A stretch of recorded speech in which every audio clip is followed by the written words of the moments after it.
Observar o céu noturno é um hábito compartilhado pela nossa espécie. Em diversos momentos da nossa vida, nós provavelmente vamos olhar para o céu noturno e ver algo de interessante. Talvez vai ser a lua num dia especialmente bonito, ou uma constelação que conhecemos. Compartilhamos esse hábito com os nossos antepassados. Hoje em dia, devido à poluição luminosa, nós precisamos nos afastar dos grandes centros urbanos para conseguir ver a beleza do céu noturno. Mas no passado era diferente. Civilizações surgiram, prosperaram e voltaram a sumir. Tudo isso sobre a glória do céu noturno completo, com os seus milhares de pontos brilhantes. E vários dos indivíduos vivendo nessas civilizações dedicaram boa parte das suas vidas a observar e notar padrões de coisas que aconteciam no céu noturno. E de certa forma, foi esse o princípio da astronomia. A curiosidade pelo que acontece no céu.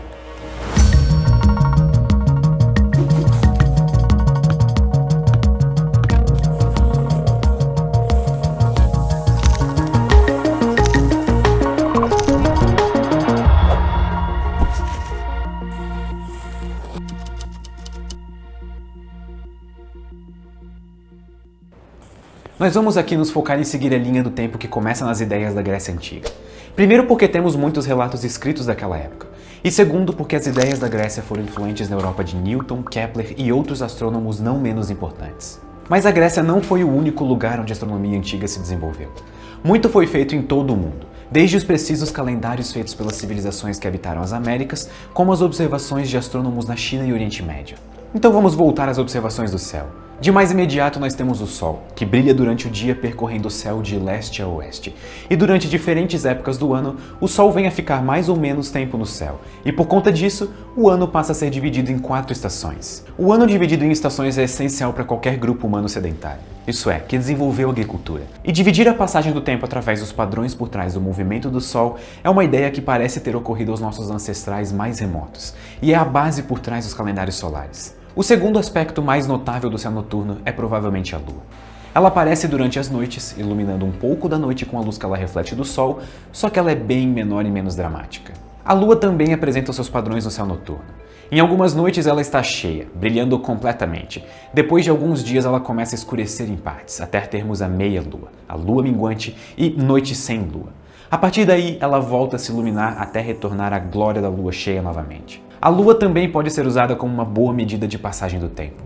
Os ciclos lunares demoram 28 dias, 7 dias para cada fase, e é dali que temos os 7 dias da semana. O calendário moderno é um misto de calendário solar e lunar, e por isso nós temos algumas coisas confusas como anos bissextos e similares. Além da lua, o céu noturno apresenta pontos brilhantes, que nós chamamos de estrelas.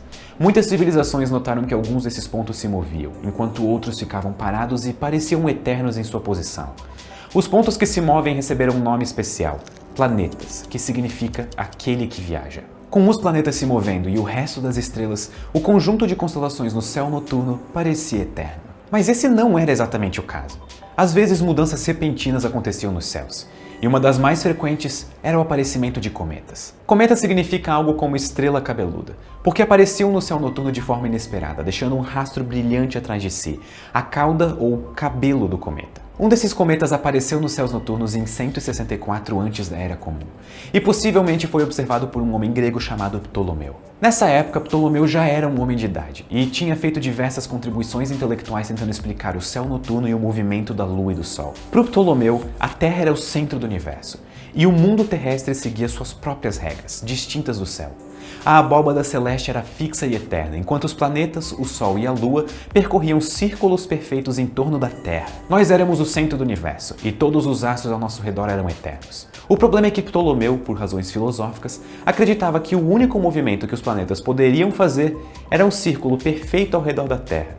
Mas vários fenômenos no céu noturno, como o fato que durante certos períodos do ano alguns planetas parecem mudar a direção do seu movimento, colocavam isso em dúvida. Eles realizavam o que é chamado de movimento retrógrado, que não pode ser explicado caso esses planetas se movam em círculos perfeitos. A solução de Ptolomeu é conceitualmente simples. É só adicionar mais círculos.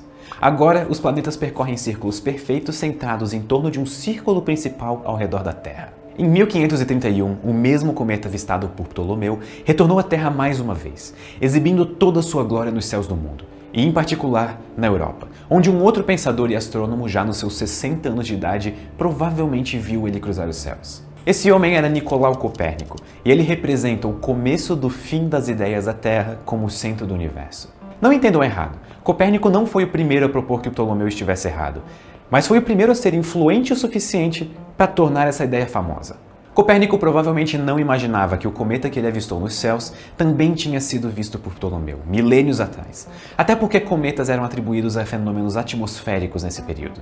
O modelo celeste do Ptolomeu colocava os céus como imutáveis e perfeitos. Qualquer coisa que aparecesse de nova devia ser um fenômeno da atmosfera e não da abóbada celeste. E até então, o modelo celeste de Ptolomeu ainda era o aceito na Europa.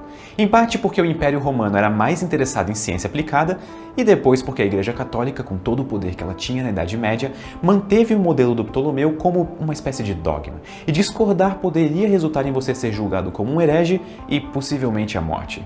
De toda forma, 12 anos depois da passagem do cometa e 1 ano após a sua morte, o livro do Copérnico, intitulado Sobre a Revolução das Esferas Celestes, foi publicado. Nele, o Copérnico propôs um modelo de sistema solar que tira a Terra do centro. O movimento dos planetas ainda são esferas perfeitas, com o Sol sendo o centro do sistema solar, mas não o centro do movimento dos planetas. A Terra era rebaixada a outro planeta, como Marte, Mercúrio e Vênus. A principal vantagem disso era explicar um movimento retrógrado de planetas como Mercúrio, que tem uma órbita menor que a da Terra e, portanto, se move mais rápido. Então Mercúrio, por vezes, ultrapassa a Terra, e temos a impressão de que ele volta no céu noturno. Apesar da pressão da Igreja Católica contra as ideias de Copérnico, vários defensores surgiram entre os pensadores da época. Entre eles estavam nomes que hoje são lembrados pela ciência, como Galileu Galilei e Giordano Bruno. Galileu foi condenado à prisão domiciliar por ensinar a doutrina copernicana, e Giordano Bruno foi condenado por heresia e queimado vivo em praça pública. Giordano, inclusive, tinha uma ideia bastante moderna de cosmologia. Ele acreditava num universo infinito, cheio de corpos celestes, alguns que emitem a sua própria luz e explicavam as estrelas no céu, e outros como a Terra, que recebem a luz das estrelas. Giordano tirava a Terra completamente do centro do universo, e até mesmo o Sol era apenas uma entre várias estrelas. Galileu, por sua vez, fez diversas contribuições para a astronomia observacional, sendo um dos primeiros astrônomos equipados com uma nova tecnologia da época, a luneta. Duas das suas observações eram especialmente problemáticas para as ideias da época, de que o céu era eterno, perfeito e imutável. A primeira observação interessante foi um cuidadoso estudo da superfície da Lua, que ele esboçou perfeitamente em desenhos. As suas observações indicavam sombras coerentes com relevos, crateras e montanhas lunares. E hoje nós sabemos que a Lua é de fato cheia de crateras, mas naquela época se imaginava que todos os corpos celestes eram perfeitas esferas, e apenas na Terra se encontravam imperfeições. A segunda observação que desafiou as ideias sobre o cosmos perfeito e imutável da época foram as observações que Galileu fez de Júpiter, também utilizando o telescópio. Ele notou que com certa periodicidade, alguns pontinhos brilhantes surgiam e desapareciam por trás de Júpiter. Não demorou muito para Galileu entender. Júpiter também tinha luas. Isso desafia a crença da época de que apenas a Terra tinha uma companheira celeste. Como vocês podem perceber, as pessoas da época tinham um certo problema com a Terra não ser o centro de tudo. E não só isso. Júpiter tinha mais luas do que a Terra, e a possibilidade de Júpiter ser mais importante do que a Terra deveria parecer ultrajante numa sociedade que se via como o centro do universo.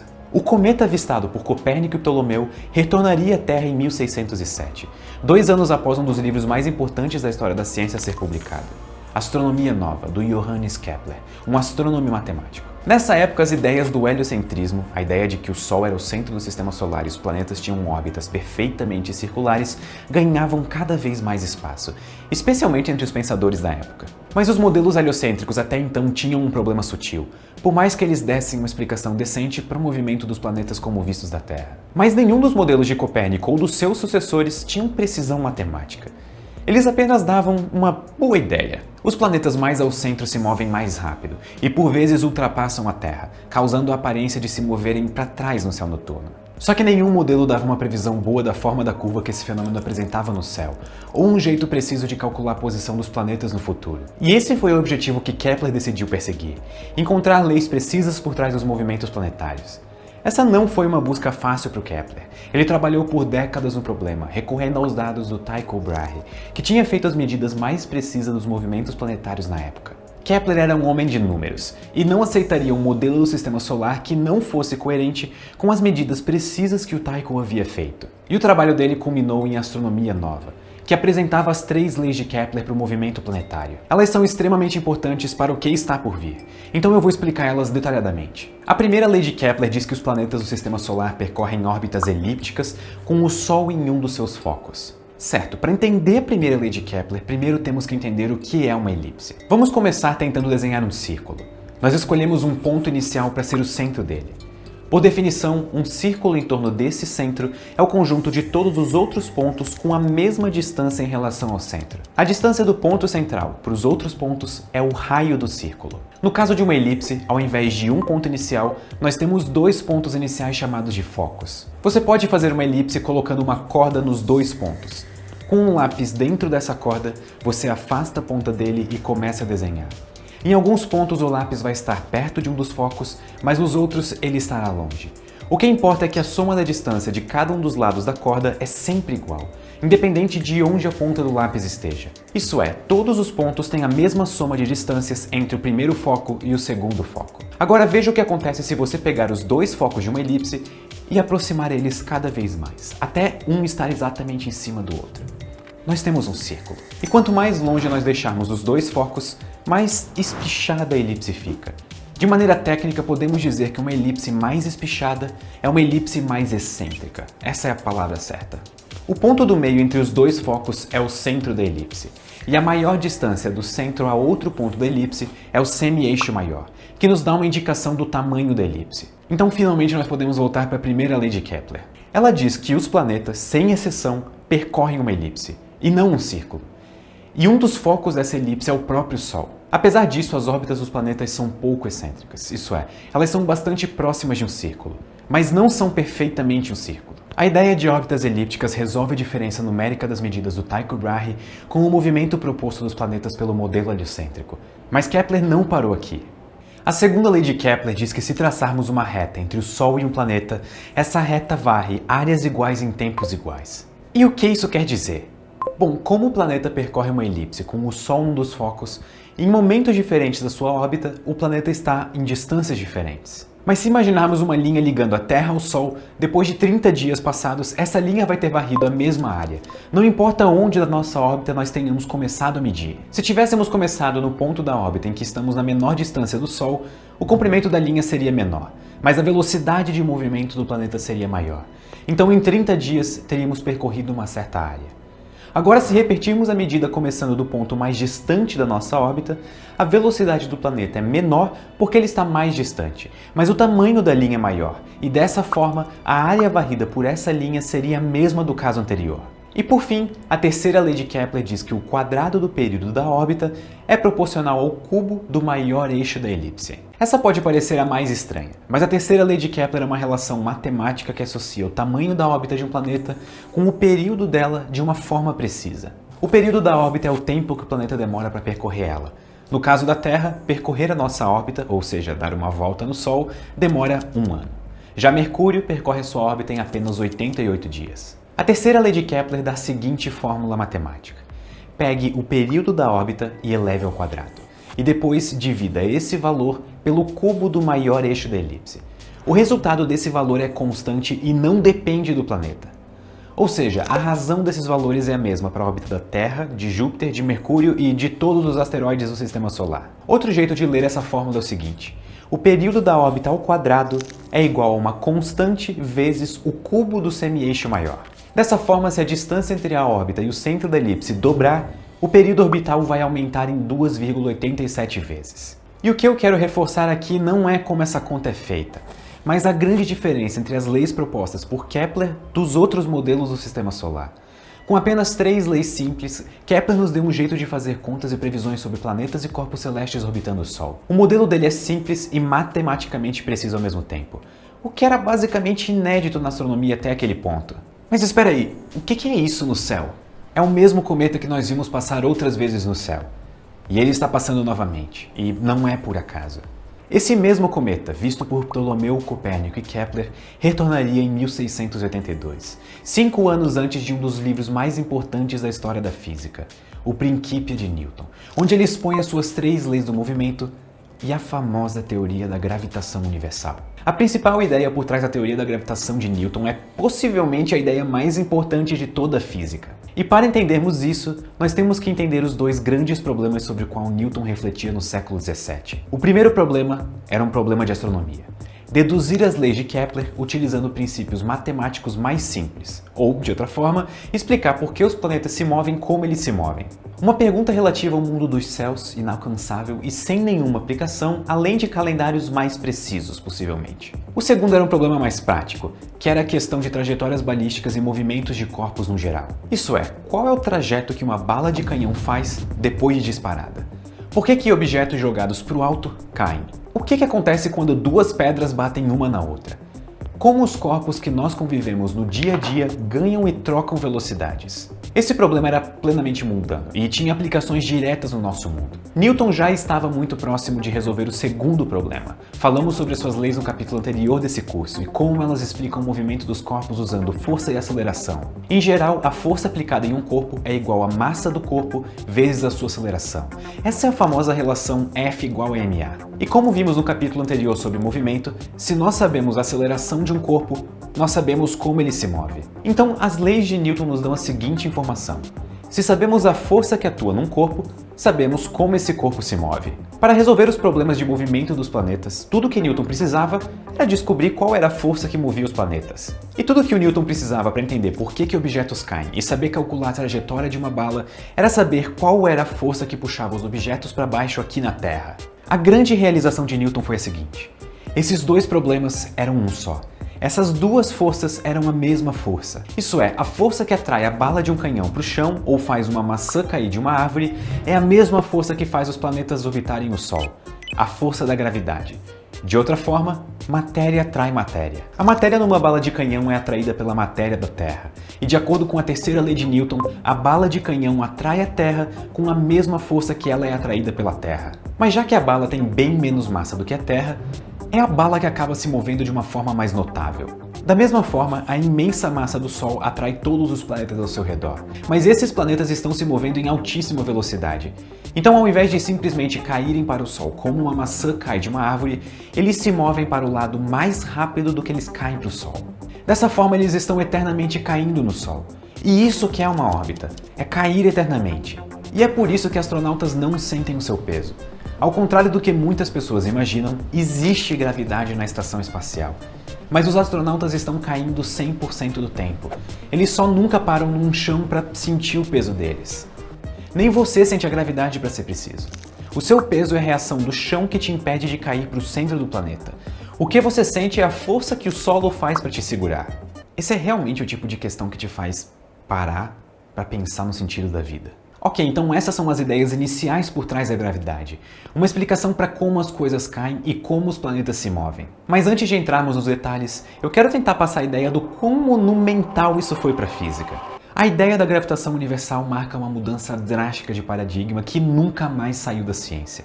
As leis que governam o cosmos são as mesmas leis que governam as coisas aqui na Terra. Estudar os céus ou estudar as coisas ao nosso redor é estudar o mesmo universo, obedecendo as mesmas regras e padrões apenas em situações diferentes. As leis da física que mantêm o seu corpo funcionando são as mesmas leis que formaram esse planeta, o nosso sistema solar e todo o resto do universo como conhecemos.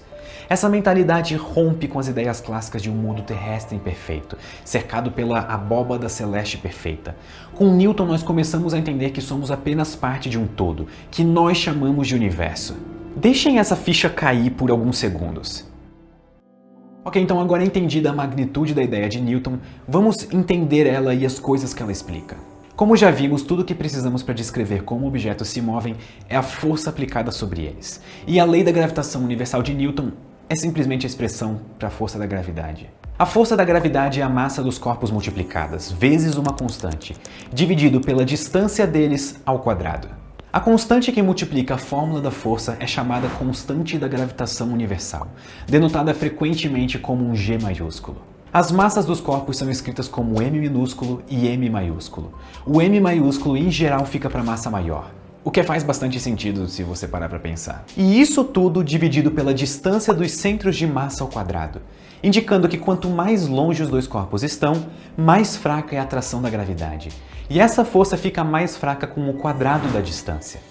Isso significa que se a distância entre os dois corpos dobra, a força da gravidade fica 4 vezes mais fraca.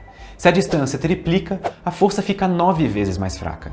Essa relação é chamada de inverso do quadrado e aparece bastante na física. Força elétrica e intensidade de ondas sonoras seguem a mesma relação de inverso do quadrado da distância. Agora, sabendo a expressão para a força da gravidade, podemos obter alguns resultados simples.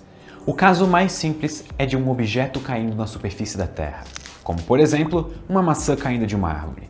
Então a pergunta é, qual é a aceleração causada pela força da gravidade sobre uma maçã? Temos que a força atuando sobre ela é a massa da maçã vezes a massa da Terra, vezes a constante de gravitação, dividido pela distância até o centro da Terra ao quadrado. Como a Terra é enorme, nós podemos assumir que a distância até o centro dela é basicamente constante. 10 ou 20 metros de diferença não são nada comparados aos 6.400 quilômetros de raio da Terra. Por outro lado, essa força tem que ser igual à massa vezes a aceleração da maçã. Isso é, massa da maçã vezes a aceleração igual a constante da gravitação universal vezes a massa da maçã vezes a massa da Terra dividido pelo raio da Terra ao quadrado. A massa da maçã aparece multiplicando os dois lados da igualdade. Podemos dividir eles por essa massa para isolar a aceleração sobre a maçã. Ou seja, a aceleração que a Terra exerce sobre a maçã é a constante da gravidade vezes a massa da Terra dividido pelo raio da Terra ao quadrado. E fazendo as contas, o resultado é em torno de 9,8 metros por segundo ao quadrado. Vocês devem estar acostumados com esse valor. Mas note que isso é constante e nenhuma dessas quantidades depende da massa da maçã ou do objeto sendo atraído para a Terra.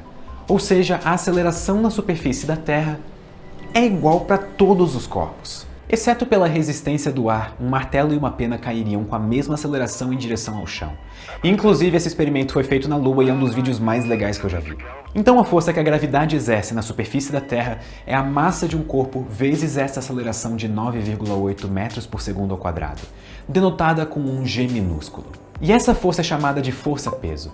Por exemplo, a força-peso sobre um ser humano de 70 kg é de 70 kg vezes 9,8 metros por segundo ao quadrado, que é aproximadamente 700 kg metro por segundo ao quadrado, ou 700 newtons. Ou seja, fazendo as contas, a aceleração da maçã é 9,8 metros por segundo ao quadrado. A velocidade dela depois de ter caído por algum tempo é a sua aceleração vezes esse tempo, ou na forma matemática, v igual a at. E a distância que a maçã caiu depois de certo tempo é a área debaixo da reta dada por v igual a at. Se você lembra um pouco do ensino médio, isso vai ser a aceleração vezes o tempo ao quadrado dividido por 2, ou v igual a at ao quadrado sobre 2. E esse é um caso de movimento uniformemente variado, porque a aceleração é constante. Os exemplos acima focam apenas na intensidade da força gravitacional. Ela parece ser constante na superfície da Terra porque a altura dos objetos não varia muito em relação ao tamanho do planeta. Já em grandes escalas, a intensidade da força cai com o quadrado da distância. Isso é, se objetos se afastam por 2 vezes a sua distância original, a força da gravidade fica 4 vezes mais fraca. Mas como é explicado no episódio sobre leis de Newton, forças são vetoriais. E isso quer dizer que elas não têm apenas uma intensidade, elas também têm uma direção e um sentido. No caso da gravidade, é bastante imediato. Matéria atrai matéria. Se temos 2 corpos celestes, como a Terra e a Lua, nós sabemos que a gravidade da Terra sobre a Lua puxa a Lua em direção à Terra. E por sua vez, a gravidade da Lua sobre a Terra puxa a Terra em direção à Lua. Com o sentido da força apontando de um corpo para o outro. É tipo uma versão universal de um cabo de guerra. Certo, mas se esses 2 corpos celestes estão se atraindo o tempo todo, por que a Lua não cai em direção à Terra? Responder essa pergunta é mais fácil quando nós juntamos a lei da gravitação universal com um outro conceito essencial na física, a energia. Gravidade é uma força, e uma força movendo um corpo gera trabalho. Por outro lado, energia pode ser definida como a capacidade de gerar trabalho. Então, como a gravidade pode gerar trabalho, nós podemos usar isso para definir energia potencial gravitacional, que é a capacidade que a força da gravidade tem em gerar trabalho. Vamos voltar ao exemplo da maçã. Antes de ela cair, a maçã está a vários metros do chão, sendo segurada por um galho, por exemplo. Nesse momento, a maçã está cheia de energia potencial gravitacional, que nesse caso é a capacidade de cair. No caso da maçã, ela está parada, então a energia cinética inicial é nula, ou seja, a maçã não tem movimento. Quando a maçã se desprende e começa a cair, ela começa a acelerar. Essa aceleração é devido à força da gravidade realizar trabalho e acelerar a maçã. Ou de outra forma, a gravidade está realizando o seu potencial. Isso é, a altura está sendo trocada por velocidade em direção ao chão. Pensando em energia, energia potencial gravitacional está se transformando em energia cinética. E no instante antes de bater no chão, a energia cinética final da maçã vai ser igual a quanta energia potencial gravitacional ela perdeu ao cair, respeitando o princípio de conservação da energia. Tanto é que é possível calcular a velocidade final da maçã usando somente energia. Então agora nós estamos equipados para responder a pergunta por que a Lua não cai na Terra? E por que a Terra não cai no Sol? A resposta, porque não temos só a gravidade em jogo nesses casos. A Lua nunca esteve parada como uma maçã para cair em linha reta. Pelo contrário, ela está se movendo rapidamente. E a partir de uma certa velocidade, ou melhor, uma certa energia cinética, um objeto não vai mais tocar no chão do outro planeta, e ele vai entrar no que nós chamamos de órbita, que é uma queda eterna. O que está acontecendo na Lua é o seguinte: a Lua tem uma energia cinética alta, mas a gravidade ainda faz efeito e puxa a Lua para mais perto da Terra. Isso é, realiza trabalho sobre a Lua, alterando a energia potencial gravitacional. Só que essa energia potencial gravitacional se transforma em ainda mais energia cinética para a Lua. E como a Lua agora está se movendo ainda mais rápido, ela tende a se afastar da Terra. Mas para se afastar da Terra, é preciso realizar trabalho contra a força da gravidade, e isso gasta sua energia cinética e, novamente, aumenta a energia potencial gravitacional. Com essa mudança, a Lua tende a voltar a se aproximar da Terra, e dessa forma, o ciclo começa a se repetir. E é isso que determina todas as órbitas de todos os planetas de todos os corpos celestes, o delicado balanço entre a energia potencial gravitacional e a energia cinética desse corpo. E quando nós fazemos as contas certinho, nós vamos descobrir que só existem dois tipos possíveis de órbita. A primeira é a órbita fechada, como a da Lua, que tem energia cinética suficiente para não colidir com a Terra, mas não o suficiente para escapar do seu campo gravitacional.